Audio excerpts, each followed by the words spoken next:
power plant upang umano maiwasan ang pagtaas ng kuryente o hindi naman ay fuel swapping sa mga oil companies. Ang iba pang detalye sa report ni Kyle Bulyas. Pag-aaralan pa ng Department of Energy kung paano ibebenta ang mga nabili at inangkat na petrolyo ng Philippine National Oil Company. Ayon kay Energy Secretary Sharon Green, mas mura itong nabili kumpara sa kasalukuyang presyo ng krudo sa world market, kaya hindi anya ito dapat pagkakitaan ng mga kumpanya ng langis. Dahil dito, kabilang sa ikinukonsidera ng DOE ang pagbebenta na lamang nito sa mga power plant upang masigurong hindi tataas ang presyo ng kuryente sa mga susunod na buwan sa kabila ng kinakaharap na krisis sa langis. Bukod dito, pinag-aaralan din nila ang fuel swapping sa mga oil company para naman hindi na lalong tumaas ang presyo nito. Marami din mga option. May pwede din kami mag-fuel swapping imbis na pairing exchange. Kundi we'll just get oil in return para ma-maintain lang ng mga companies yung inventory level nila. Kasi may mga risk pa naman no? It's possible na supplier nila ayaw na mag-supply because of force majeure dahil sa gera, mga ganun. So, we're trying to figure out pa kung ano yung trading mechanism namin. We'll report once we have it. Today pa lang kami mag-draft actually ng mga rules on sino pwede bumili at how much do we sell it to them. Samantala, naniniwala si Garin na mas mainam sa ngayon na bumili ng petrolyo sa iba pang mga bansa. Ito ay sa kabila ng pagpayag ng Iran na dumaan ang mga Philippine vessels sa Strait of Hormuz. Sabi ni Garin, ito ay para matiyak na may iba pang mapagkukunan ng supply ng langis ang Pilipinas sakaling lumala ang tensyon sa Middle East. Sa kasalukuyan, may sapat pang supply ng langis ang bansa ng hanggang 50 araw. Sapat din umano ang panahong ito para makahanap ang pamahalaan ng pamalit sa mga kinokonsumo nating langis. Para sa MBC TV Network News, ito si Kyle Bulyas ng Deezer H, una sa Pilipinas, una sa Pilipino.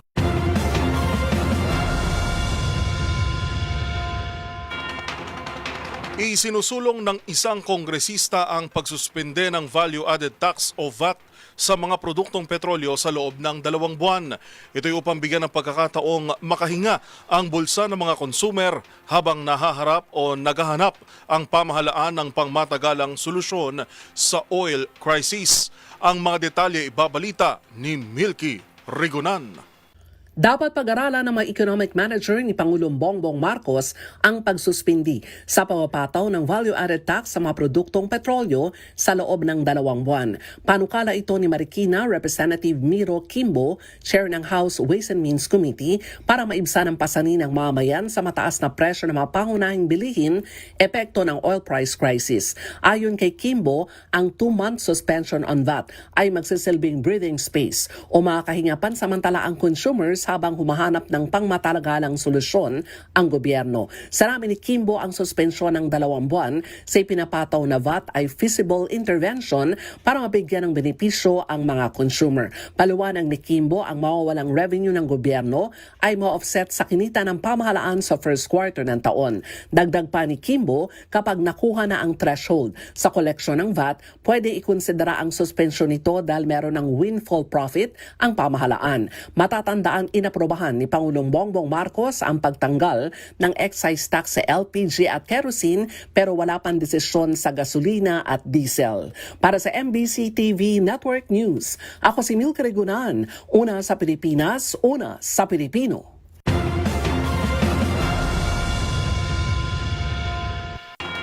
Pinasinungalingan ng kampo ni Vice President Sara Duterte ang mga isiniwalat umano ng nagpakilalang bagman nito na si Ramil Madriaga sa pagdinig ng House Justice Committee. Ayon sa abogado ni VP Sara, walang ebidensya ang paratang ni Madriaga at mayroon daw silang pruweba na mayroon itong ibang motibo. Ang buong detalye tinutukan ni Jackie Resho. Puro mga katang-isip lamang ang mga aligasyon ng nagpakilalang dating aide at bagman ni Vice President Sara Duterte na si Ramil Madriaga. Ito ang depensa ni Attorney Paulo Pinelo Jr., Legal Counsel ng Vice Presidente, kaugnay ng mga ibinunyag ni Madriaga sa pagdinig ng House Committee on Justice sa impeachment proceeding laban kay VP Sara. Sa panayam sa programang Damdaming Bayan, iginiit ni Panelo na ang mga namabibigat na paratang ni Madriaga laban sa pangalawang Pangulo, maging sa dating Pangulong Rodrigo Duterte ay walang mga ebidensya o katibayan. Kasi siguradong sinungalingan yan kasi never naman siya nagtrabaho para kay VP Sara. Wala siyang personality para malaman yan or masabi yan. Yun ang problema sa kanya. At yun ang dapat maintindihan ng tao. Yung mga paratang niya laban kay VP Sara, yung mga paratang niya laban kay Pangulong Duterte, Ayan. walang katibayan. Laway lang ang puhunan niya. Ayon din kay Panelo, may pruweba silang may ibang layunin si Madriaga sa pagtestigo sa pagdinig ng Kamara kahapon. Mayroon umanong text message si Madriaga kay Lieutenant Colonel Dennis Nolasco, dating DepEd Security Officer ng Vice Presidente, para bumaliktad na rin para siya ay maging state witness at makalaya sa kulungan. Sabi sa text messages, Lieutenant Colonel Nolasco, bumaliktad ka na, sabihin mo na lang na sa akin mo binigay yung confidential funds at ako na lang magpapaliwanag kung saan ko binigay. Huwag kang mag-alala sa akin, makakalaya ako kasi magiging state witness ako. So yun po ang nagkukumpirma na kung ano ang motibo nito. At mind you sir, again, just to reiterate, nasa perjury complaint po yan. Meron pong record ang House Justice Committee niyan. So nakita nyo na po kung gaano ka moro-moro yung ginagawa nila dyan. Nagbubulag-bulagan sila doon sa katotohanan dyan sa House Justice Committee. Para sa MBC TV Network News, ito si Jackie Resio ng DZRH, una sa Pilipinas, una sa Pilipino.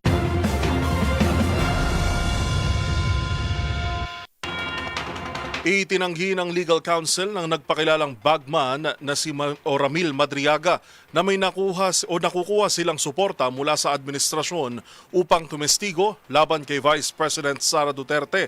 Sa panayam ng DZRH, sinabi ni Attorney Raymond Palad na wala silang anumang koneksyon sa administrasyon ni Pangulong Bongbong Marcos. Anya, nag-aabono pa sila at may mga ari-ariang isinanla upang may pangtustos. Financially or otherwise? Ang nakausap ko lang na politiko, which is inamin naman yan, si Congresswoman De Lima, noong December 8, nagkaharap kami. Tapos yung visit ni former Senator Reales sa January 23, hindi pa nga ako nakaharap noon. Hinayaan ko si former Senator Trillanes na interviewin alone si Madriaga. Present lang ako nung visit ni Congresswoman De Lima. Sa administrasyon, wala ho tayong connect dyan.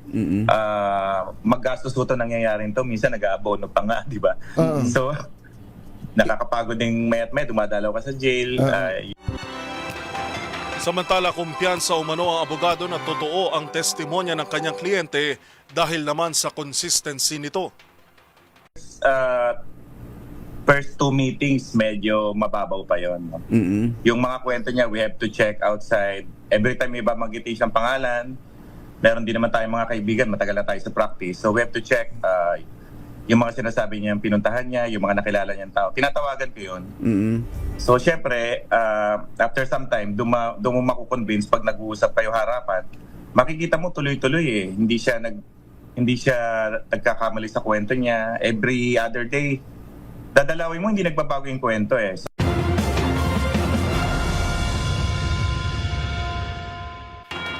Napuno pa rin ng aberya ang pamimigay ng ayuda sa mga tsuper na hindi nakasama sa unang round ng cash assistance ng Department of Social Welfare and Development o DSWD.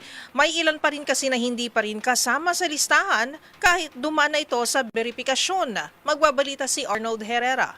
5,000 piso na sana, naging bato pa. Excited mang pumila, mabilis ding nabura ang ngiti sa mukha ng ilang mga tsuper sa Maynila na muling hindi nakatanggap ng ayuda matapos hindi mapabilang sa ikalawang pagkakataon ang kanilang pangalan sa lista ng Social Welfare Department. Reklamo ni Jay, isa sa mga tsuper na pumila sa Special Payout Assistance ng DSWD sa isang covered court sa Barangay 377 kaninang umaga. Una na raw silang nakapagsumite ng mga hinihinging dokumento ng Land Transportation, Franchising and Regulatory Board o LTFRB. Pero ang nangyari, mano-mano pa rin silang in-encode sa database matapos tila pagpasapasahan. Sa listahan. Marami po, yan pong naman ko, puro wala po yan. Tawagan daw kami, tapos eto ngayon, wala pa rin yung pangalan. Nagpunta rin ako doon, pinerify ko. Sila, in-encode ngayon, yung pangalan namin.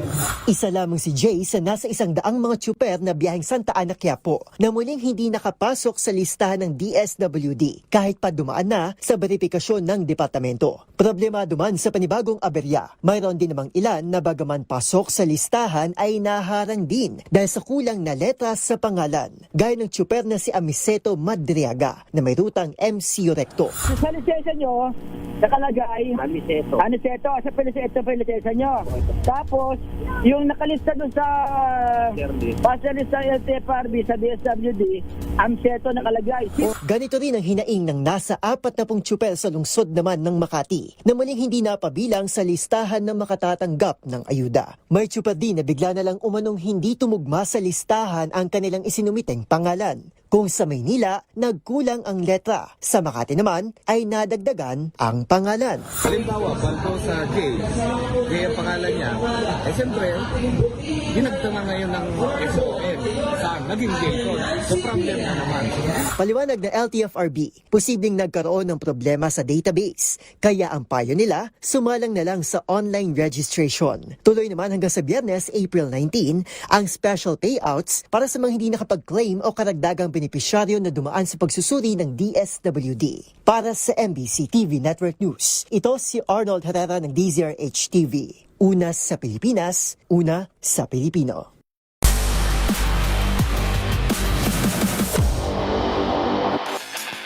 Sa mundo naman ng tennis, maagang umexit si Filipina tennis ace Alex Ayala sa Porsche Tennis Grand Prix sa Germany matapos matalo sa Filipina-Canadian na si Leylah Fernandez sa straight sets. Ang naging laro tinutukan ni Matchpoint, Mili Borja.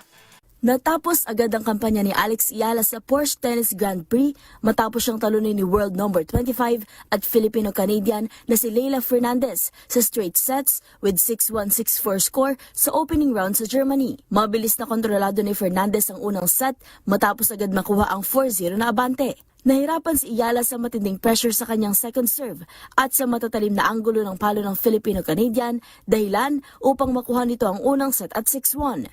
Sa ikalawang set, nagpakita ng laban si Ayala at nakapuntos pa ng ilang aces upang makadikit sa 3-2. Gayunman, muling nakalamang si Fernandez with 5-2 bago sinubukang humabol ni Ayala sa 5-4 matapos makasagip ng 2 match points. Sa huli na isara ni Fernandez ang laban sa ikatlong match point upang tuluyang makausad sa susunod na round. Matapos ang laban, sinabi ni Fernandez na parang playing a mirror ang laban nila ni Ayala dahil magkahuwig umano ang kanilang estilo ng laro. Ayon pa kay Fernandez, matagal niya nang napansin ang bilis ng laro ni Ayala noong napanood niya ito sa Rafa Nadal Academy. Sa kabila ng pagkatalo, muling ipinakita ni Ayala ang kanyang tapang laban sa mas mataas na ranggong kalaban sa WTA Tour. Para sa MBC TV Network News, ito si Mili Borja ng DZRH TV, una sa Pilipinas, una sa Pilipino.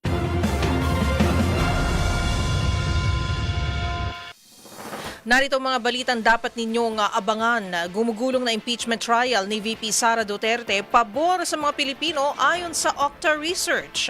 Sa MBC TV Global, Strait of Hormuz, 2 araw ng hinaharangan ng Amerika kasunod ng nabigong unang round ng peace talks sa Pakistan. At sa Showbiz Spotted, singer-songwriter Charlie Puth magbabalik Pinas sa Oktubre para sa kanyang concert tour. Lahat na yan sa pagbabalik ng MBC TV Network News.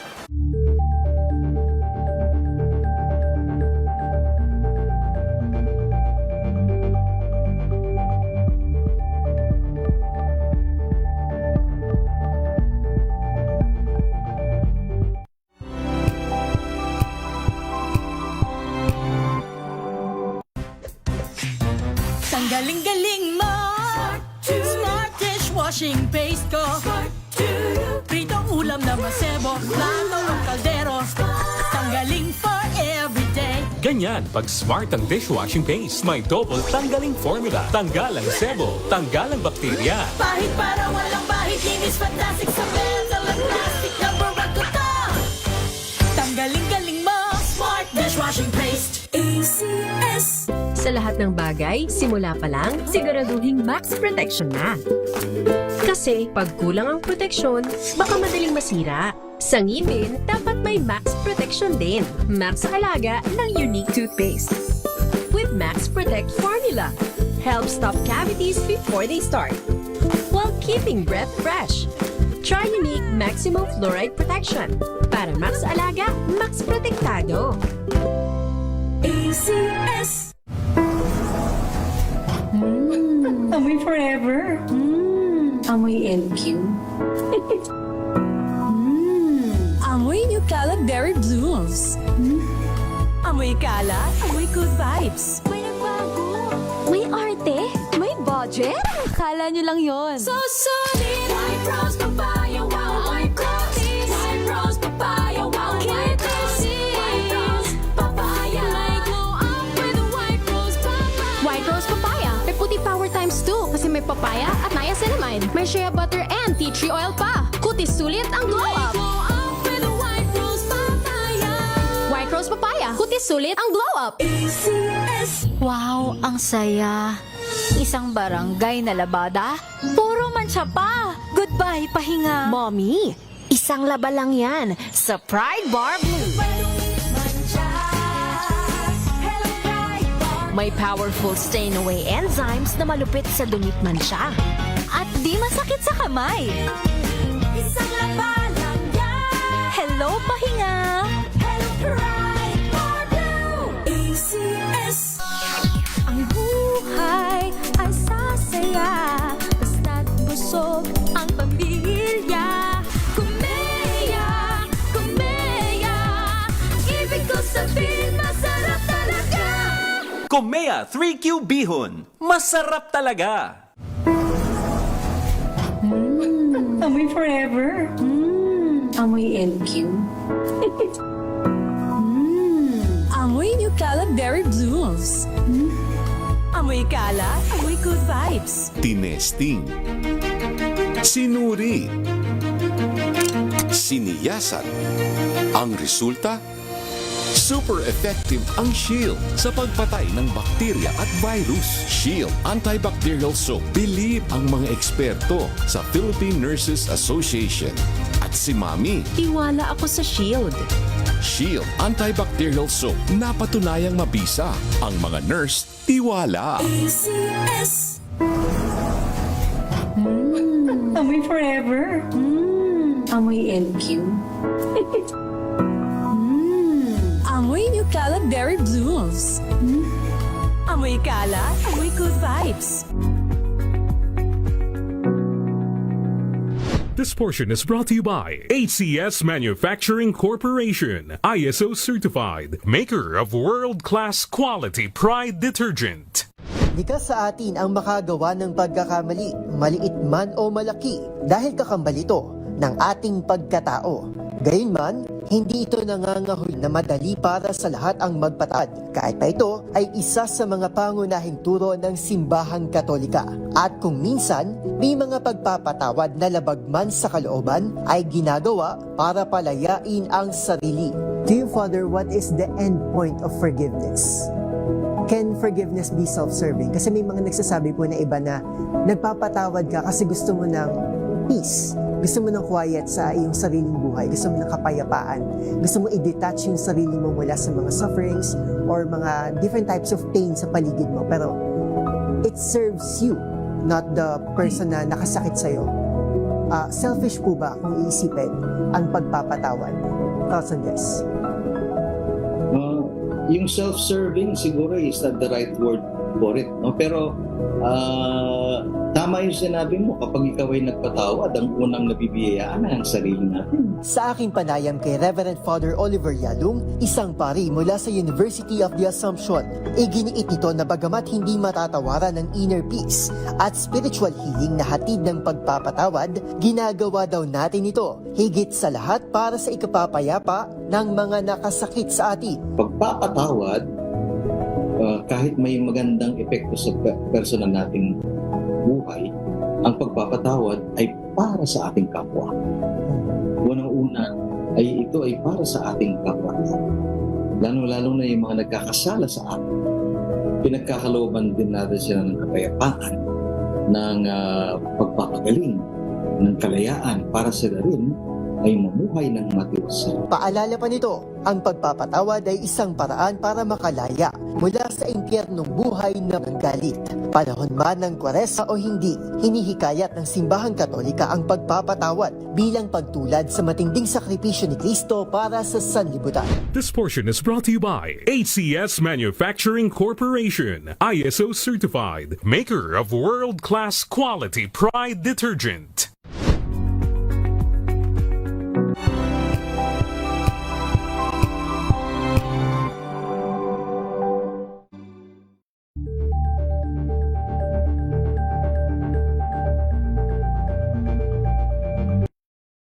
got you covered. From the hottest hits, exclusive interviews, kilig to the bones fan meet experience, and hataw performances of your favorite stars. Saturdays, 12 noon, dito lang sa DZRH TV.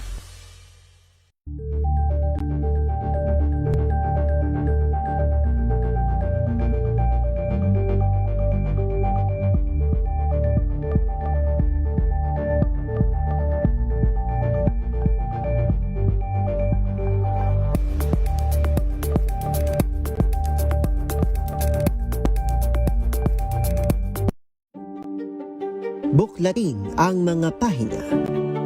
Pakinggan ang boses ng lipunan. Tunghayan ang mga issue mula sa ibang katayuan. Nakakalungkot kasi deserve ba namin ng ganito? Na hindi nila alam kung ano talaga yung kanilang mga karapatan.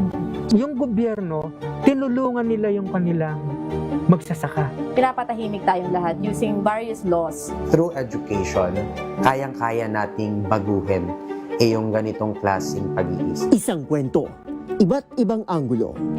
Dito, sa Point of View.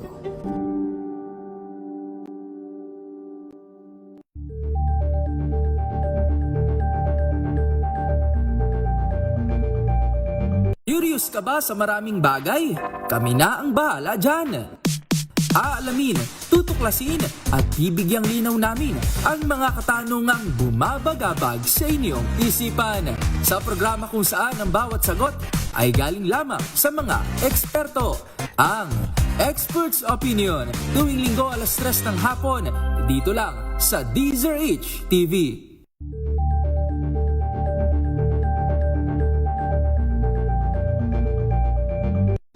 Ng naitalang 17 individual na ang kanilang naaresto.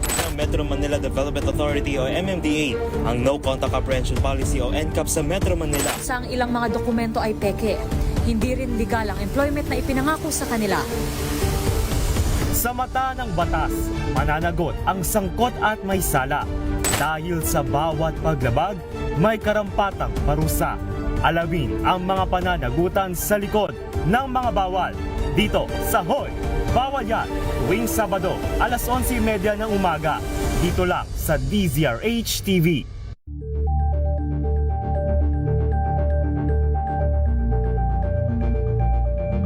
Maagang balitaan, maagang usapan sa mga issue at balita. Kasama si Kuya Angelo Palmones sa Magandang Umaga Pilipinas. Mula Lunes hanggang Biyernes.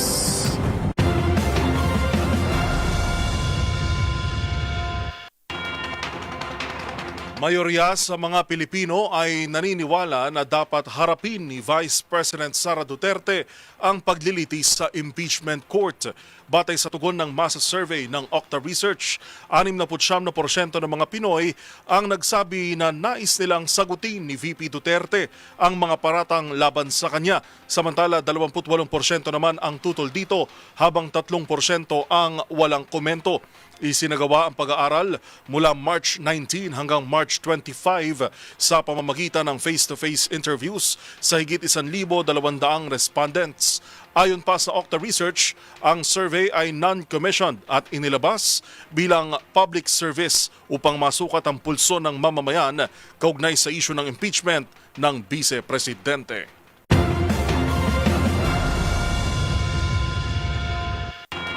Muling iginit ni Senator Loren Legarda na isama na sa suspensyon ng buwis sa langis ang diesel at gasolina. Ayon sa Senadora, hindi sapat na dahilan na mawawala ng kita ang gobyerno kung kasama ito sa isususpindi, gayong mas makatutulong ito para sa ating mga kababayan. Naritong balita ni Raymond Dadpaas. Muling nanawagan si Senador Loren Legarda sa pamahalaan na suspindihin ang buwis sa lahat ng produkto ng langis. Ito'y kasunod ng desisyon ni Pangulong Bongbong Marcos na suspindihin ang excise tax sa liquefied petroleum gas o LPG at kerosene, ngunit naiwan ang diesel at gasolina. Ayon kay Legarda, hindi magandang katwiran na malaki ang malulugi sa gobyerno kahit hindi dapat isama na suspindihin ang excise tax sa diesel at gasolina na siyang pangunahing pangailangan ng ating mga kababayan. Paliwanag ng senador, ang ginagastos sa ayuda ay galing din naman sa buwis sa langis, kaya't mas maganda na sa simula pa lamang ay suspindihin na ang buwis para direktang pakinabangan ng taong bayan at baka hindi na kailangan ng ayuda. Binanggit ni Legarda na ang kasalukuyang sitwasyon ay malinaw na krisis sa taas gastos kung saan ang presyo ng petrolyo ay direktang nakaapekto sa agrikultura, transportasyon at presyo ng mga pangunahing bilihin. Pero sa taas ng presyo ngayon, hindi na lang konsumo ang binubuwisan at pinagkakakitaan ng pamahalaan, kundi pati ang hirap na dinaranas ng mamamayan.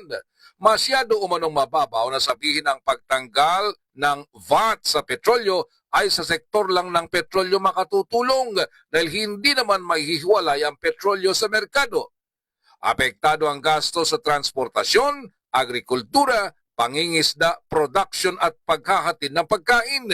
Kaya sabi ni Legarda, kapag tumataas ang presyo ng krudo, damay ang buong ekonomiya at kapag bumaba ang gastos dahil sinuspindi ang buwis, lahat ay makikinabang. Nauna na siyang nagkain ng sariling bersyon ng Bayanihan 3 Bill dahil sa krisis sa langis na naranasan sa ngayon. Para sa MBC TV Network News, ito si Raymond Advance ng DZRH, una sa Pilipinas, una sa Pilipino.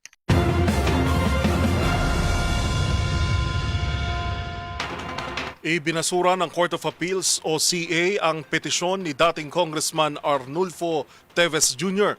laban sa isang hukom ng Manila Regional Trial Court kaugnay ng search warrants na inilabas noong taong 2023. Sa desisyon ng CA 3rd Division, sinabi ng korte na bigong mapatunayan ni Teves na nagkamali ang hukom sa pag-unawa sa mga facts ng kaso. Inakusahan ni Teves si Judge Renato Enciso ng grave abuse of discretion matapos nitong pagtibayin ang legalidad ng search warrants na naging basehan sa pagsasampa ng kasong illegal possession of firearms and explosives laban sa kanya. Sa operasyon noon, na-recover sa bahay ni Teves at ng kanyang mga anak ang mga baril, bala at pampasabog. Hindi rin kinatigan ng Court of Appeals ang pahayag ni Teves na iligal ang pagkakahalughog sa kanilang bahay. Ayon sa korte, nananatili sa legal na hangganan ang operasyon ng mga otoridad at valid ang pagkakakuha sa iba pang ebidensya.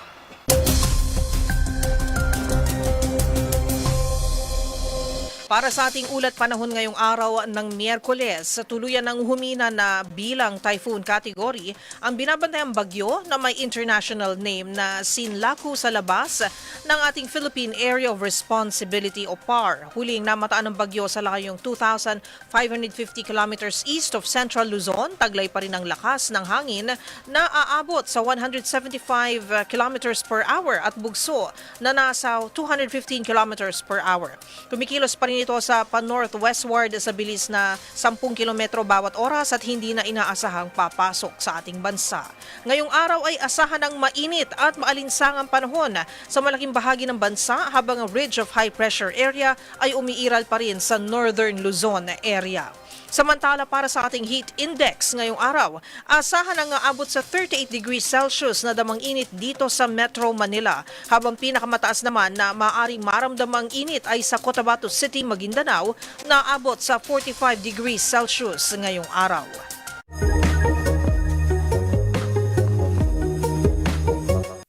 Usapang trivia naman tayo, marahil isa sa mga hayop na madaling matandaan dahil sa kanilang itsura ay ang zebra.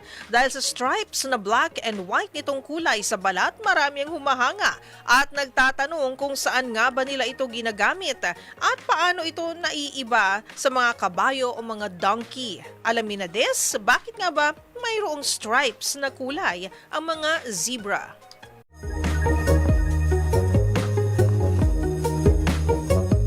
Sa mga pag-aaral, nabuo ang stripe patterns ng mga zebra dahil sa evolution at genetic mutation. Dahil sa kakaiba nitong patterns, patuloy pa rin ang mga debate at pagsusuri kung saan nga ba nila ito nagagamit. Una riyan ay dahil nakatutulong umano ang stripe patterns na ito sa kanila upang hindi sila papakin ng kagat ng mga insekto. Lumabas kasi sa ilang test na iniiwasan ng mga insekto ang striped surfaces kumpara sa plain na kulay na meron sa mga kabayo at donkey. Ginagamit rin daw ng zebras ang kulay na ito bilang panglito sa mga predators, lalo na kung sila ay magkakasama. Isa pang teorya ay nakatutulong daw ang patterns na ito sa pag-regulate ng kanilang temperatura. Ang itim na kulay ang nag-a-absorb ng init para sa morning chill, habang ang white stripes naman ay para sila ay malamigan pagdating ng hapon. At isa pang nakamamangha, tulad sa ating mga tao na may pagkakakilanlan gamit ang ating fingerprints, ginagamit rin nila ang kanilang stripes na ito upang makilala o matukoy ang isa't isa gamit ang kanilang pagkakaiba ng patterns. Tandaan, mas makulay ang mundo kung alam mong hiwaga sa pag-ikot nito. Ako po si Rovic Manuel, nagpapaalalang sa kaalaman ay walang labis, magsaliksik para siguradong alam na this.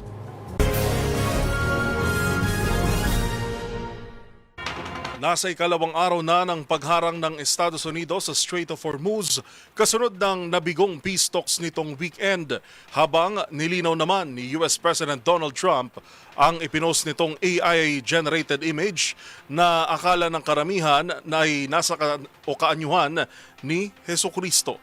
Ang mga balita mula sa ibayong dagat tinutukan sa Global Headlines Report ni James Galange. Balita mula sa Strait of Hormuz. Kasalukuyang hinaharang pa rin ng Estados Unidos ang nasabing Gulf kasunod ng walang napagkasundo ang peace deal sa pagitan nila ng Iran. Matatandang ito ang pagbabanta ni US President Donald Trump nitong weekend kung kaya't inaasang mararamdaman muli ng iba't ibang mga bansa ang epekto nito sa kanilang mga produktong petrolyo. Giit naman ng Iran, hindi sila matitinag sa naturang hakbang ni Trump. Sa halip ay nagbanta pa ito na maaring malagi sa panganib ang mga daungan sa Gulf kung magpapatuloy ang paghihigpit ng Amerika. Samantala, patuloy naman ang pamamagitan ng Pakistan sa pagitan ng US at Iran kung saan kasalukuyang isinasaayos na ang inaasahang ikalawang rounds ng peace talks. Habang nalalapit na rin ang pagtatapos ng napagkasundo ng 2 linggong ceasefire, ipinatupad kasunod ang ultimato ni Trump sa Tehran.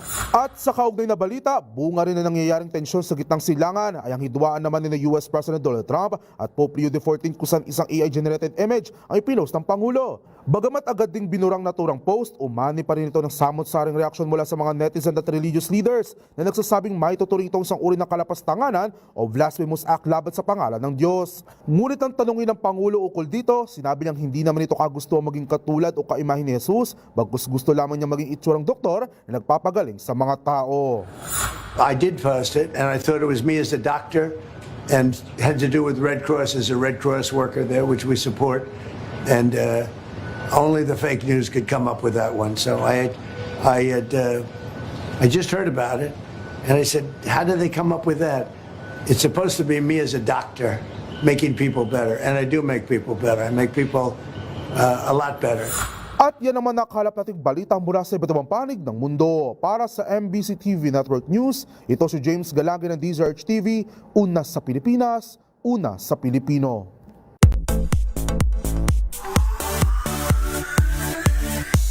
Good news sa Pinoy fans ng One Call Away hitmaker na si Charlie Puth dahil ang American singer-songwriter may concert dito sa Pinas. Naritong report ni Showbiz Angel. Magbabalik Pinas ang One Call Away hitmaker na si Charlie Puth. Ang American singer-songwriter magpapasaya ng Pinoy fans sa kanyang Whatever's Clever concert sa Mall of Asia Arena sa October 14. Sa ngayon, wala pang inilabas sa detalye pagdating sa ticket prices at seat plan. Pero hashtag save the dates dahil nakatakdang ganapin ang pre-sale ng tickets sa April 20, habang sa April 23 naman ang general on sale. Bukod sa bansa, kabilang din sa mga bibisitahin nito sa Asia ay South Korea, Japan, Taiwan at Hong Kong. Magunita na last month lang, winelcome na ni Charlie ang fatherhood matapos isilang ng misis na si Brooke Sanson ang kanilang baby na si Jude. Isang dekada na rin ang nakalipas mula ng huling mag-concert sa Pinas si Charlie Puth. Samantala, isa ka ba sa mga sumubok bumirit sa kantang Dion ni Sil ni Sienna Spiro? Ang British singer na nagpasikat ng kantang iyan, bibisita sa Pinas para sa isang exclusive and invite-only event sa Performing Arts Theater sa BGC Arts Center next month, May 2. Para naman sa mga nais magka-chance manalo ng exclusive invitation, bisitahin lang ang page ng UMG Philippines.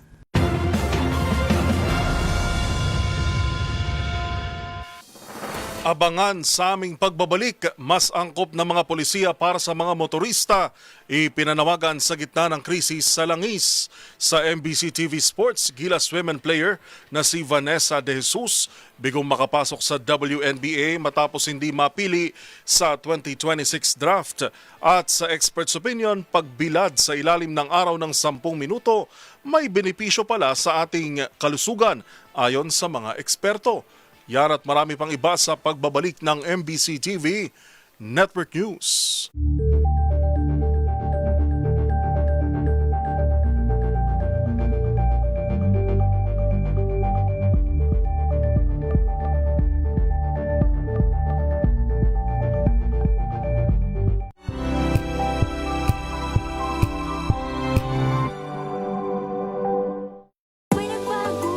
May arte? May budget? Akala nyo lang yon. So solid! White Rose Papaya, wow! White Rose! White Rose Papaya, wow! White Rose! White Rose Papaya! May glow up with White Rose Papaya! White Rose Papaya! May puti power times 2 kasi may papaya at niacinamide. May shea butter and tea tree oil pa. Kutis sulit ang glow up! Glow up with White Rose Papaya! White Rose Papaya! Kutis sulit ang glow up! ACS! Maulan man, no worries na amoy kulong ang damit. Charm Fab Con, bangong kumakabloom, tanggal amoy kulong sa bango ng charm. Kaya gamit ko, Charm Fab Con with Bloom Fresh Technology. Kills 99.9% of kulob-causing bacteria. May aroma burst pa of thousands of flowers and berries. Ang sampay sa loob, no amoy kulob. Bangong kumakabloom sa charm. Charm Fab Con. ACS! Sa puso ng kalikasan, natatangi ang prutas ng mangosteen. Ito ay nagtataglay ng antioxidant compounds na alpha, beta at gamma mangosteen. Ang MX3 capsule ay isang food supplement na gawa sa natural na mangosteen. Ito ay tested and proven to help avoid knee joint pain discomfort para iwas-iwas sa sakit with long-term supplementation 2 capsules daily. MX3 capsule. Tunay, natural at original. Mahalagang paalala, ang MX3 capsule ay hindi gamot at hindi dapat gamiting panggamot sa anumang uri ng sakit. Amoy forever. Amoy LQ. Amoy New Calad Berry Blues. Amoy Kala, amoy good vibes. How you spend your morning can often tell you what kind of day you are going to have. Me, I always start my day with a fresh cup of my favorite MX3 coffee. Mahalagang paalala, ang MX3 capsule ay hindi gamot at hindi dapat gamiting panggamot sa anumang uri ng sakit. Amoy forever. Amoy LQ. Amoy New Calad Berry Blues. Amoy Kala, amoy good vibes. Ang buhay ay sasaya, basta't busog ang pamilya. Kumeya, kumeya, ibig ko sabihin masarap talaga. Komea 3Q Bihon. Masarap talaga. Amoy forever. Amoy LQ. Amoy New Calad Berry Blues. Amoy Kala, amoy good vibes.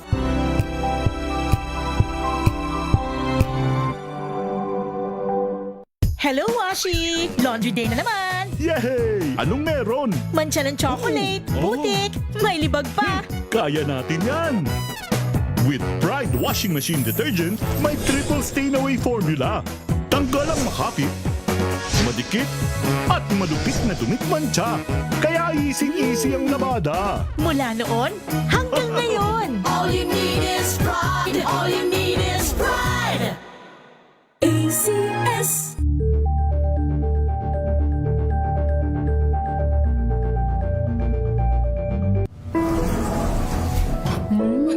Amoy forever.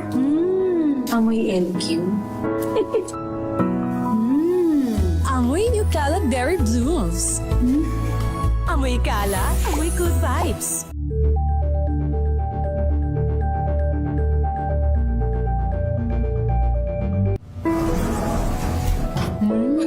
Amoy forever. Amoy LQ. Amoy New Calad Berry Blues. Amoy kalat, amoy good vibes.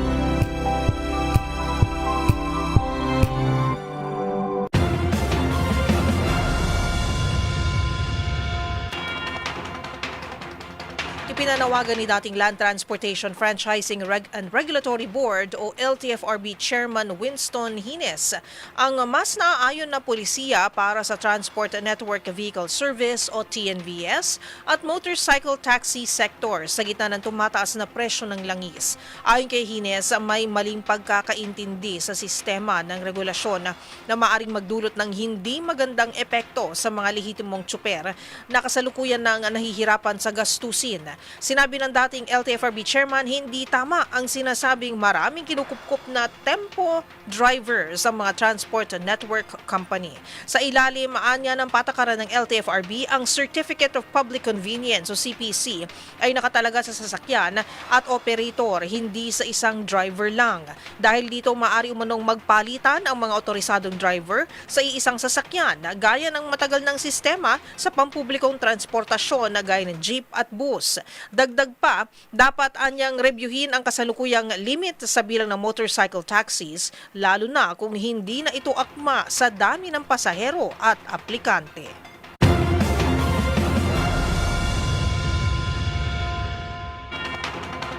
Huli naman ang aabot sa 20 o higit 20 katao sa Nueva Vizcaya dahil sa operasyon ng iligal na isabong habang arestado na sa Santa Barbara, Pangasinan ang top 1 most wanted sa kanilang lugar. Yan at ang iba pang mga rumarapidong balita mula sa probinsya, hatid ng iba't ibang istasyon sa ilalim ng MBC Media Group.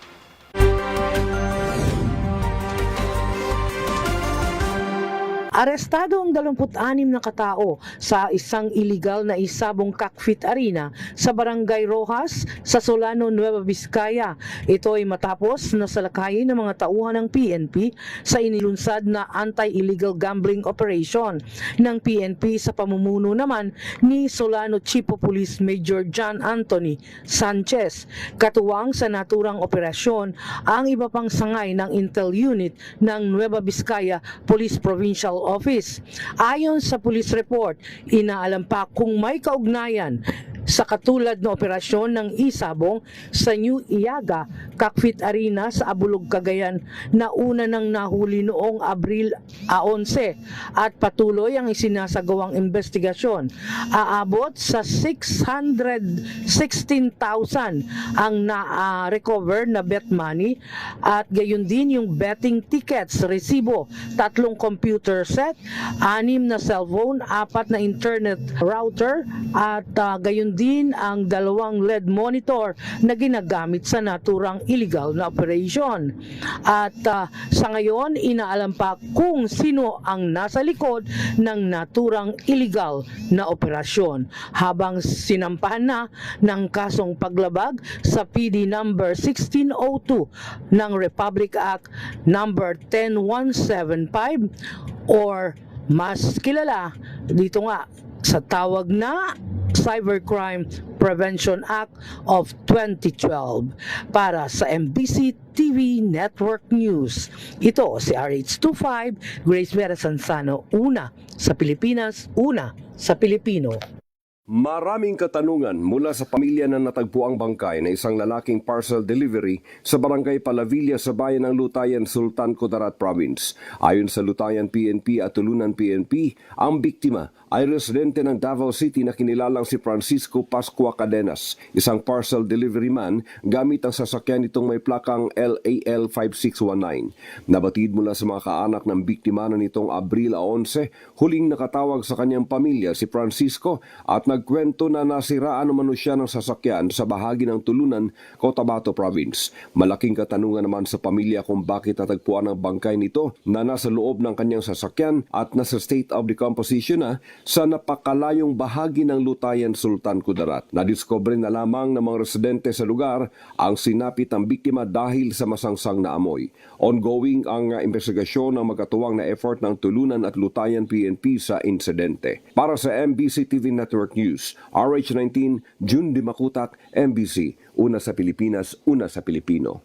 Nanawagan ang National Grid Corporation of the Philippines o NGCP sa mga magulang at lokal na pamahalaan na paigtingin ang papapatupad ng anti-kite flying campaign ngayong panahon ng tag-init. Ayon sa NGCP, dumarami ang insidente ng papapalipad ng saranggula na nasasabit sa mga transmission lines at pumapasok pa sa mga substation at iba pang kritikal na pasilidad na maaari magdulot ng tripping o pagkawala ng supply ng kuryente. Dahil dito, hinikayat ng NGCP ang mga magulang at mga opisyal ng lokal na pamahalaan na gabayan ang mga kabataan at tiyaking mapapalipad ng saranggula sa ligtas na lugar malayo sa mga pasilidad ng kuryente. Paalala rin ng NGCP na ang mahigpit na pagpapatupad ng kampanyang ito ay alinsunod sa Republic Act 11361 o ang Anti-Obstruction of Power Lines Act na naglalayong maiwasan ang anumang sagabal sa mga linya ng kuryente. Para sa MBC TV Network News, ito si June Suter.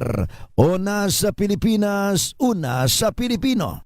Nasa kustodiya ngayon sa Santa Barbara Police Station ang kanilang top 1 most wanted person na isang 54 anyos na lalaki na residente ng Barangay Poblacion Norte ng nasabing bayan matapos itong maaresto alas 7:05 ng gabi. Batay sa ulat ni Santa Barbara Chief of Police Lieutenant Colonel Miguel Datuin na nakarating sa tanggapan ni Provincial Director Colonel Arvil Mercolio, ang pagkadakip sa suspect ay sabisa ng warrant to arrest na pinalabas ng Regional Trial Court Dagupan City sa kasong frustrated murder na pinagkalooban ng hukuman ng piyansang 120,000 pesos para sa kanyang pansamantalang kalayaan. Sa ngayon ay nananatili pa Santa Barbara Police Station ang akusado dahil sa kabiguan ito makapaglagak ng nasabing halaga. Mula sa Action Radio Pangasinan para sa MBC TV Network News, ito si Freddy Fajardo Aristartet, una sa Pilipinas, una sa Pilipino. Pinulong at hinikayat kahapon ni Katarma Mayor Dayan Rosales ang mga punong barangay ng bayan ng Katarma na magkipagtulungan sa pamahalaan sa kampanya nito na gawing simple lamang ang pagdiriwang ng fiesta dahil sa patuloy pa rin na energy crisis. Umapilang nasabing mayor sa nasabing mga barangay captain na suportahan ang resolution ng Mayor's League of the Philippines Northern Summer Chapter na naghihikayat ng pagtitipid sa selebrasyon sa panahon ng krisis. Nilinaw nito na hindi pinagbabawal ang fiesta at walang pagkakansela dito. Ang nais laban ng resolution na gawin itong simple at ilaan na lamang ang pondo ng barangay sa mga programa na makakatulong sa kanilang mga residente. Nagpahayag naman ng suporta sa nasabing resolution ang nasabing mga punong barangay. Naglabas na rin ng kaparihong panawagan o kautusan ang ilang LGU dito sa lalawigan ng Northern Samar na gawing simple lamang hindi magastos ang pagdiriwang ng fiesta. Mula sa MBC TV Network News, RH34 Jane Galit Bantayan ng DCRH. Una sa Pilipinas, una sa Pilipino.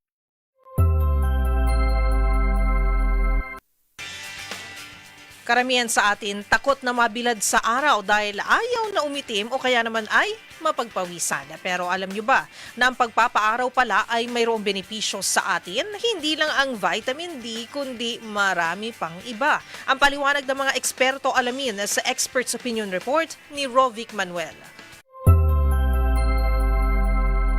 Ang pagpapaaraw o pagbilad sa sikat ng araw ay mabuti para sa ating utak, mood at energy. Isa sa pangunahing benepisyo na maibibigay nito sa atin ay ang vitamin D, nutrients na kailangan ng ating katawan, katuwang ang calcium sa pagpapatibay ng ating mga buto at immune system. Ayon sa mga eksperto, ang natural na liwanag ng araw sa umaga ay nagdudulot ng produksyon ng serotonin na kilala rin bilang happy hormones. Nakatutulong ito upang mapabuti ang ating mood, konsentrasyon at kalinawan ng pag-iisip na mas positibo ang epekto kaysa sa caffeine boost na dulot ng pag-inom ng kape. Nakatutulong rin ang ultraviolet exposure nito sa mga taong may skin conditions tulad ng psoriasis, eczema, jaundice at acne. Ayon pa sa mga pag-aaral, kinakailangan lang ng minimum na 10 minuto para makuha ang mga benepisyong ito. Gayunpaman, 10 to 30 minutes naman ang rekomendasyon para sa mga taong may darker skin tones. Kaya naman, payo ng mga eksperto, start your day right and absorb sunlight. Sabayan ng ehersisyo at pag-inom ng maraming tubig. Para sa MBC TV Network News, ito si Rovic Manuel ng DZRH TV. Una sa Pilipinas, una sa Pilipino.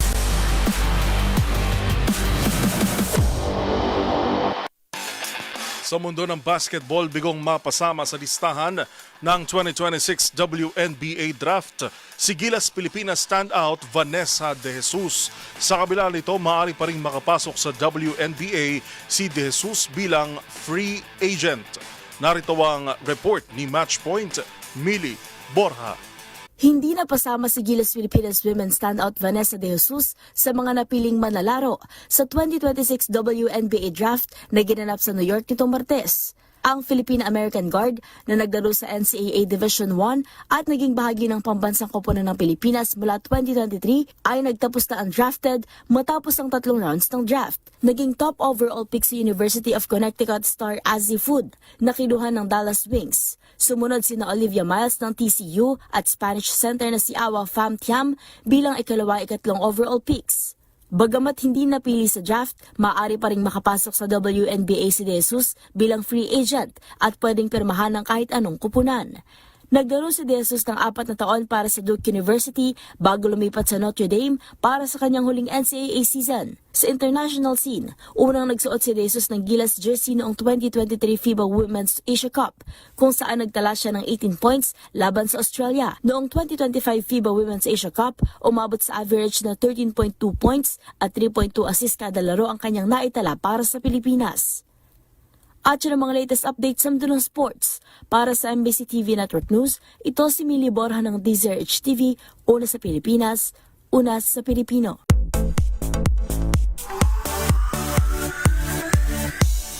Sa mundo ng showbiz, dahil sa matinding pananakit ng tiyan at walang tigil na pagsusuka, na ospital ang komedyanteng si Aura Briguela. Naritong report ni Showbiz Angel. Na-ospital ang komedyanteng si Aura Briguela. Sa pamamagitan ng Instagram story, ibinahagi nitong na-diagnose siyang may acute gastroenteritis with mild to moderate dehydration. Kwento pa ng komedyante, dahil mag-isa lang sa tinitirahang kondo, siya na mismo ang nagdala sa sarili sa ospital matapos ang matinding pananakit ng tiyan at walang tigil na pagsusuka. Mabuti na lang anyay nakasunod din daw agad ang kaniyang mama. Sa palagay ni Aura, nakuha ang sakit dahil ilang araw na raw siyang walang maayos na kain at kulang sa pag-inom ng tubig. Sa kabila naman ng nangyari, laking pasalamat ng komedyante na normal ang resulta ng mga isinagawang test sa kanya at kailangan lang daw ipagpatuloy ang pagpapahinga, sundin ang mga niresetang gamot at tamang pagkain. Samantala, bumuelta naman ito sa mga netizen na nagkomento ng hindi maganda tungkol sa kanyang pagkakasakit. Magunita na noon lang nakaraang buwan, sinelebrate ni Aura ang kanyang 22nd birthday. Para sa MBC TV Network News, ito ang Showbiz Angel ng DZRH TV. Una sa Pilipinas, una sa Pilipino.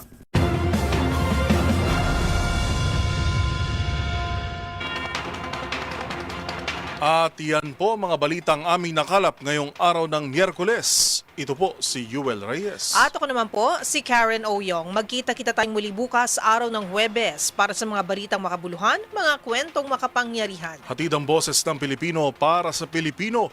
Ito ang MBC TV Network News. Una sa Pilipinas, una sa Pilipino.